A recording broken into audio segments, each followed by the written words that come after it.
Y bueno, pues arrancando este 2023 ya está con nosotros en la línea telefónica Ezra Shabot. Querido Ezra, un abrazo, ¿cómo estás? Buen año.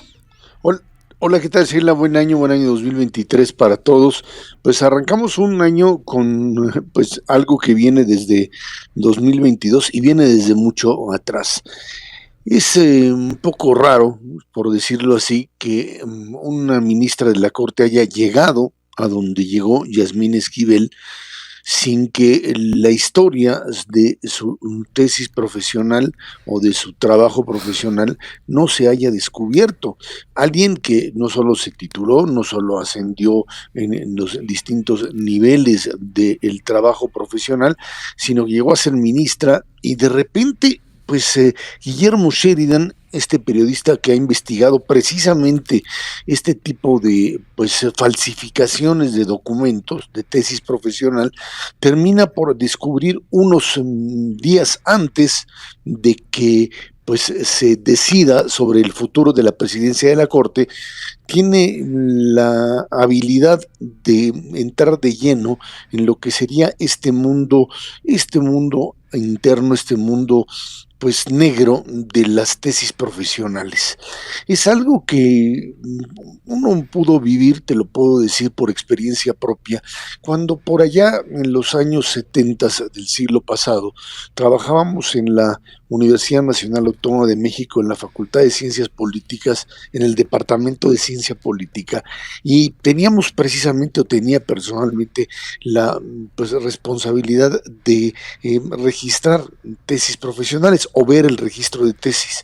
Y pues teníamos un trabajo que era muy de a mano, de estar checando fichas bibliográficas de quiénes eran los que registraban las tesis y de checar si no había en una lista, pues por ahí que llegaba a unos cuantos años atrás, si había un texto que se parecía o no.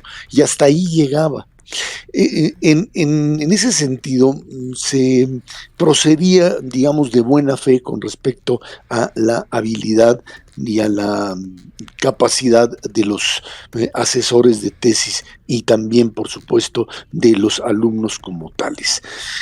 Lo que se sabía, por supuesto, es que sí existía un mercado negro de tesis y más aún en facultades mucho más grandes como la Facultad de Derecho, en donde este tema del plagio, de lo que se está hablando ahora, parece ser que no es que se trate de un plagio, se trata de un negocio, Sheila. Se Claro. trató de un negocio de andar revendiendo, vendiendo y revendiendo tesis, de asesores de tesis que se dedicaban fundamentalmente pues a eso, a hacer o de diseñar tesis profesionales y como asesor de tesis estarlas pues vendiendo básicamente a los alumnos. Presentaban los exámenes profesionales bajo una lógica de negocio como tal y en función de eso pues tramitar lo que sería un título profesional pues básicamente espurio.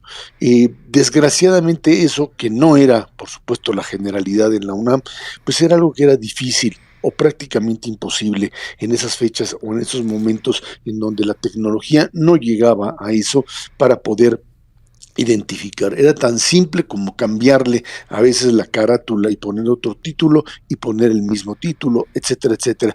Pero en estos casos ni siquiera se dieron, digamos, a esa tarea, sino que simple y sencillamente, pues vendieron, parece ser, vendieron la tesis. ¿No? Ahora cuando se dice quién fue el original y quién los otros, pues yo te diría que todo apunta a que se trató básicamente, no tengo todos los elementos para juzgarlo, pero a todas luces lo que se ve, lo que se puede ver, es que esta tesis que ha sido pues repetida 2 o 3 veces, parece ser parte de ese negocio, de un negocio sucio que pone a la Universidad Nacional y la puso ante la disyuntiva a fin de año de tener que salir el día 31, el rector Graue, abiertamente en un marco de presión, de una enorme presión, a decir, señores, esto es una copia, esto fue un fraude y la universidad tiene que actuar independientemente de ciertas argumentaciones totalmente absurdas y contradictorias hechas por la ministra Yasmín Esquivel, que trata, por supuesto, de acceder a la presidencia por parte de una estrategia lanzada desde el Poder Ejecutivo, abiertamente. Si el actual ministro Saldívar fue una carta que tuvo el presidente para imponer en la Corte desde que llegó, en el caso de Esquivel esto se convirtió en algo total y absolutamente descarado por parte de una intervención abierta del Poder Judicial. Y la reacción es esta, que si hay un argumento político en esto, por supuesto que lo hay. Por supuesto que Guillermo Sheridan tiene un trabajo periodístico impecable, pero que existe un trasfondo político, sí, el de evitar finalmente que una persona que pudo escalar sin que se dieran cuenta del fraude que representaba, hasta llegar a la Corte, que pueda llegar ahora a representar el gran poder que tiene un presidente de la Corte. Y hoy tanto la Universidad Nacional Autónoma de México como la Suprema Corte de Justicia de la Nación están el día de hoy en la disyuntiva de decidir sobre su futuro como instituciones que tienen capacidad de rectificar y de denunciar los abusos de poder y de definir quién es o quién no es el presidente de la Corte y además actuar en consecuencia sobre el futuro de una ministra que no tiene las credenciales ni siquiera para actuar como abogada. Una crisis, sin duda alguna, una crisis de legitimidad, una crisis de conciencia con respecto a lo que representa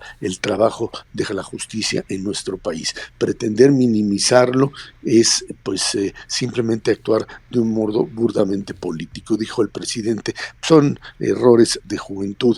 Esto que se minimiza cuando se es parte de gobierno y se exalta cuando es parte de la oposición, o se descalifica, o se crea, o se habla de un daño, me parece totalmente fuera de contexto. Hablar de Sheridan o de Krause simple y sencillamente no cuadra en un momento en donde de lo que se trata es de definir la propia capacidad de un ministro para asumirse como corrupto, como alguien que simple y sencillamente o copió o compró una tesis profesional y que mientras más trató de defenderse, más se hunde en el fango, más se hunde en el lodo de lo que representó esta imposibilidad real de defender algo que es indefendible, Sheila.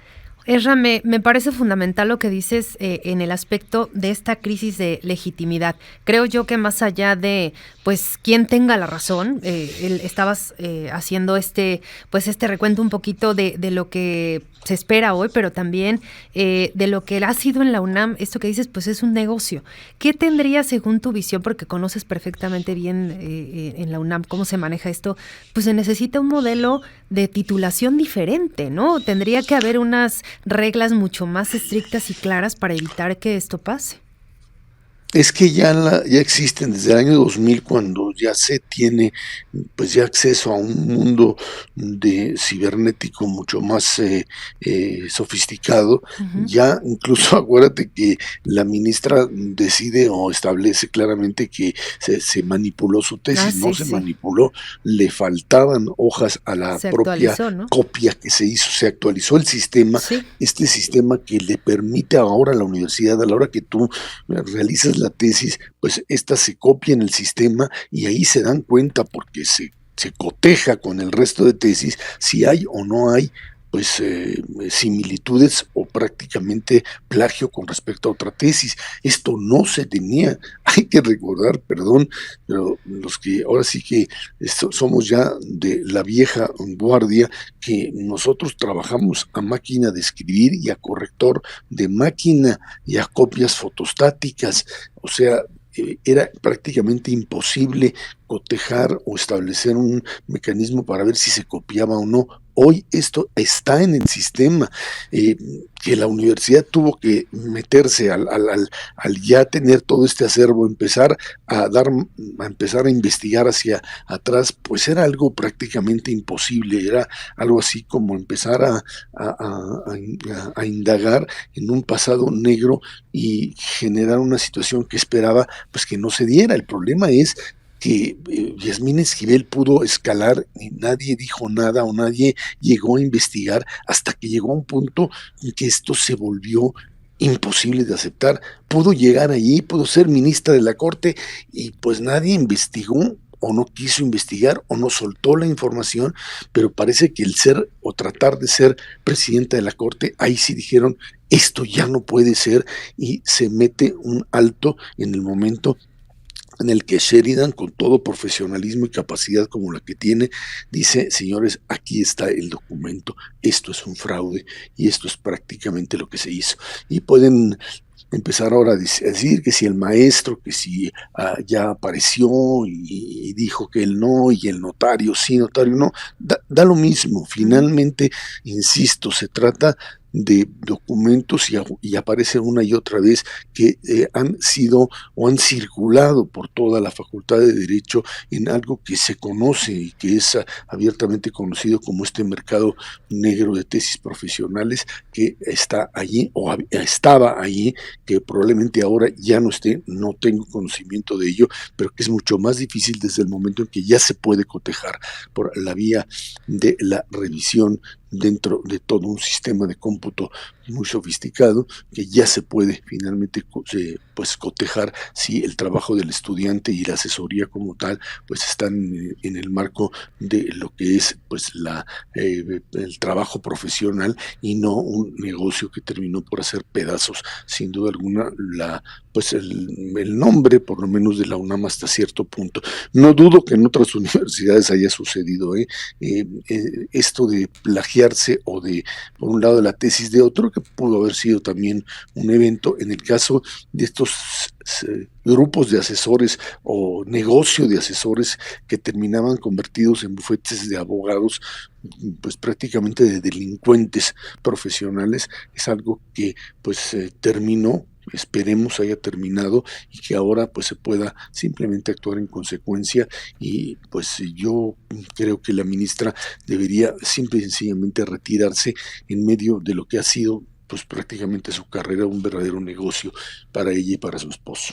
Oye, Esra, ¿y cómo ves hoy pues esta sesión en la que se elegirá el nuevo presidente? ¿Cómo, pues no la tienen fácil los ministros? Seguramente será una sesión tensa, ¿no? Las circunstancias lo ameritan. Esta tensión seguramente se reflejará en esta sesión. Pero ¿tú cómo ves los perfiles? Ha habido, pues obviamente sabemos dimes y diretes entre un perfil y otro, que si un perfil es afín al gobierno federal, que si otro era afín al calderonismo. ¿Tú cómo ves en esta reconfiguración que se podría generar ahora en la Corte? Partiendo del principio que la ministra no podría ser elegida, que Sí. sería un verdadero absurdo, ahí aparecen, digamos, elementos de compromiso político, que sería la figura de Ortiz Mena como alguien que sería aceptable para el gobierno como tal y que entraría en una especie de negociación frente a lo que sería abiertamente una corte mucho más independiente, mucho más dispuesta a asumirse como una corte sin compromiso político alguno en manos de Javier Lainez o de la magistrada, Ministra. de la ministra Piña, que serían básicamente las otras dos opciones con mayor independencia. Esto va a ser un juego político que las fichas han cambiado, la correlación Ujú. de fuerzas ha cambiado. Desde el momento en que Esquivel sale de la jugada y deja de ser una opción, esto se convierte en algo que nos lleva a pensar en si hay compromiso político y entonces Alfredo Gutiérrez Ortiz Mena entra como el suplente que puede tener esa carta de legitimidad y cumplir con los requisitos para una corte que tenga equilibrios, digamos, políticos dentro de la relación gobierno con la propia corte, o si tenemos en Lainez o en Piña una corte que esté básicamente ligada o comprometida con esta idea de que aquí no hay ningún poder que pueda estar por encima de un poder judicial, sino que se trata de un poder total y absolutamente autónomo, con una ruptura frente a un poder ejecutivo que durante estos 4 años no solamente coqueteó, no solamente presionó, sino que tuvo, y lo sabemos muy bien, tuvo la capacidad de imponer muchas de sus decisiones a través del propio ministro presidente hoy saliente, que pues si tuvo acciones de autonomía, también tuvo otras que terminaron reflejándose en aceptar la voluntad presidencial.